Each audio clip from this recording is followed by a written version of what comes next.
और कितने लेंगे? 250 से 24 पे आ गए।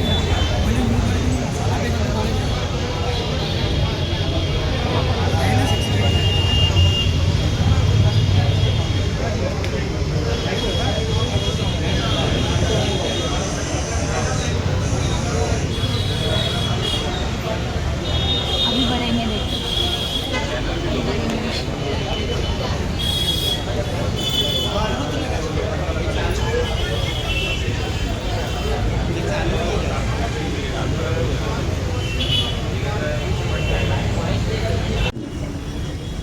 देखो, दादा के बारे में जितनी बात है तकरीबन हो चुकी है।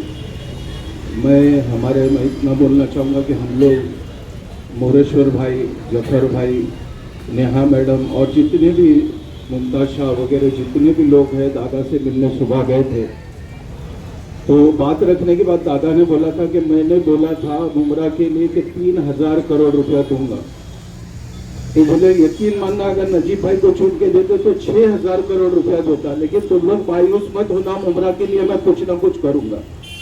तो हारने के बाद में भी उसका कैंडिडेट, उसका दिल इतना बड़ा था। और हमारे पीढ़ी में, पिछले पीढ़ी का नहीं मालूम, कि महाराष्ट्र की 2 बड़ी आवाज थी, एक बाला साहब ठाकरे जी और दूसरा शरद पवार जी। जो बाला साहब हमारे बीच नहीं रहे, उसके बाद में शरद पवार साहब एक आखिरी उम्र में, जिनकी उम्र इतनी हो चुकी है कि अभी महाराष्ट्र की आवाज जो उठाते, लेकिन जो अभी एक सबसे बड़ी महाराष्ट्र की आवाज उठा, देखो बिजनेसमैन व्यापारी का आवाज उठाने वाले बहुत लोग हैं, लेकिन महाराष्ट्र की आवाज उठाने वाला आखिरी चिराग जो अजीत दादा पवार है, वह हमारे बीच में नहीं रहा। ये बहुत दुखद बात है। और महाराष्ट्र के लिए, सिर्फ मराठी में आदमी के लिए नहीं, मराठा समाज हो, दलित समाज हो, हिंदू मुसलमान, सबको एक नजर से देखने वाला नेता हमारे बीच नहीं रहा। इसके लिए ये साबित करता है, दाढ़ी टोपी वाला दलित समाज, मराठी समाज, आगरी समाज सब यहाँ मौजूद है। ये इस बात की निशानी है कि हमारे बीच में हमारा बड़ा भाई दादा आज नहीं रहा। हम सब के तरफ से उनको श्रद्धांजलि है और हम दुआ करते हैं ऊपर वाले से कि उनके घर वालों को सब्र जमील अता फरमाए। उपमुख्यमंत्री आदरणीय अजितदादा पवार यांच्या शोकसभेसाठी उपस्थित सगळे शोकांतिक टीम नजीब मुल्ला सदस्य, अजितदादा हे कर्तृत्वाचे महामेरू होते। त्यांनी महाराष्ट्रासाठी नेहमी कर्तृत्व केलं। लहानापासून मोठ्यापासून गोरगरिबापासून सगळ्यांची सेवा केली। ते सकाळी 6 वाजल्यापासून त्यांच्या ऑफिसमध्ये लोकांसाठी भेटण्यासाठी आणि त्यांचे जे प्रॉब्लेम्स असायचे ते सॉल्व्ह करण्यासाठी ते नेहमी सकाळी उठून त्यांच्या ऑफिसमध्ये टायमावर असायचे। असा नेता कधी कोण आहेच नाही का त्यांनी एवढ्या सकाळी उठून लोकांचे प्रॉब्लेम सॉल्व्ह करण्यासाठी लोकांना वेळ दिला। आज ते आपल्यात नाही, ही एक कल्पना करणे मनाला खूप एक दुःख देणारी घटना आहे। मी काय जास्त बोलणार नाही, मी एक दादांचा अनुभव सांगेन। जेव्हा दादा नजीब मुल्ला यांच्या घरी आले होते, त्यांनी टाईम दिला होता 9 वाजता, तर ते शार्प 9 वाजता रात्री तिथे आले होते। त्यावेळी सर्व नगरसेवक तिथे उपस्थित होते, त्यांच्या जेवणाचा कार्यक्रम होता। मग त्यांनी सगळ्यांना एक 1 बाय 1 आतमध्ये बोलून विचारपूस केली, कामांची याची त्याची सर्व विचारपूस। वहिनी पण होती त्यावेळेस, आम्हाला दोघांना बोलवलं, दादा नव्हते तेव्हा, पण आम्हाला बोलून त्यांनी विचारपूस केली का कसं काय पुढचं कसं काय, म्हणजे एका कार्यकर्त्याला वेळ देऊन कसं काम करायचं, त्याच्याकडून त्याची विचारपूस होऊन त्यांच्या ज्या काय कामात अडचणी आहेत त्या कशा दूर करायचं हे अजितदादांना बरोबर माहीत होतं। आज ते गेल्याने नजीबभाई यांचं खूप नुकसान झालेलं आहे। त्यांच्यावरून म्हणजे एक बापाची छायाच गेलेली आहे। तर आपण सर्व मिळून नजीबभाई आणि मुंबऱ्यातून दादांचे असे हात आपण त्यांना सहकार्य करून त्यांच्या पाठीशी राहून आपण त्यांना या दुःखातून कसं सावरता येईल याच्यासाठी आपण सगळ्यांनी मिळून या टीम नजीब मुल्ला मुंबऱ्यात एकदम चांगलं काम करेल हे बघूया। आणि मी स्वतः आणि माझ्या परिवारातर्फे दादांना आदरांजली वाहतो। जय हिंद, जय महाराष्ट्र।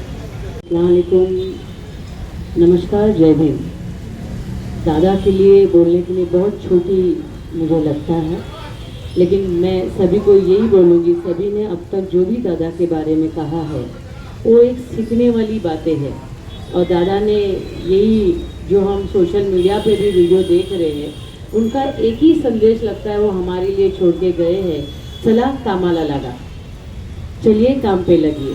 वही नई सुबह करिए और जो भी उनका सीखा हुआ है, जो छोड़ के गए हमारे बीच में, वो हमें याद करते हुए, सुबह जल्दी हो या लेट हो, लेकिन काम पे लगिए और सेवा करिए। तो बस उनको याद करते हुए शुक्रिया। अस्सलाम वालेकुम और नमस्ते। अजीत दादा पवार साहब जो आज हमारे बीच नहीं रहे, हमारे पार्टी के सुप्रीमो, एक अहम शख्सियत जिसकी कमी हमेशा रहेगी पार्टी में और कोई पूरी नहीं कर सकता। जितनी बार हम मिले उनसे नजीब भाई के माध्यम से, उतनी बार उनको हमेशा देखा फिक्रमंद महाराष्ट्र के लिए, अखिल इंडिया के लिए। उनकी हमेशा सोच रही किस तरह महाराष्ट्र को डेवलपमेंट की तरफ ले जाया जाए। एक बेहतरीन सोच के साथ वो हमेशा 24/7 कोशिश करते थे लोगों के लिए काम करने की। और सबसे बड़ा लॉस मैं समझती हूँ ये हमारी कम्युनिटी के लिए, खासकर माइनॉरिटीज़ के लिए, क्योंकि एक बेबाक लीडर जो हमेशा हमारी कौम के लिए आवाज़ उठाते आए हैं। क्योंकि आज की जो सदी है उसमें किस तरह हम टारगेट हो रहे हैं, और उस इतने और डिप्टी सीएम होने के बावजूद, महायुति का एक हिस्सा होने के बावजूद भी खासकर मुसलमानों के लिए आवाज़ उठाना बहुत बड़ी बात है। तो हम उनको बहुत मिस करेंगे हमेशा, क्योंकि वो और हमारे शहर मुमरा को जितना उन्होंने बजट दिया, जितना उन्होंने मुमरा को बेहतर बनाने के लिए नजीब भाई का साथ दिया, हम सब का साथ दिया, मुझे नहीं लगता उसके बाद मुमरा शहर में इतना कभी बजट कोई ला पाएगा, इतना सोच कोई मुमरा के लिए एक डीसीएम रख पाएगा।